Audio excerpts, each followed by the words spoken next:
that's my Jeep, guys. It's me, Andrew, again. And sorry about the loud noise, but I just changed my transmission mounts actually today, and I am excited.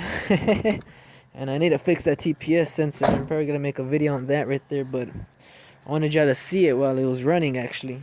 And you know, it looks pretty good actually. You know what I mean? I do like the way it looks actually. It looks nice, as you can see right there. That black, the only blackness, right there.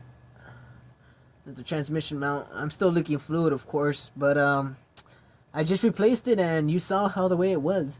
If y'all watch my other video, my other transmission mount was pretty rotten out. It was badly rotten out, but this is just a follow-up video, guys. Thanks, subscribe, and see my videos more. Thanks.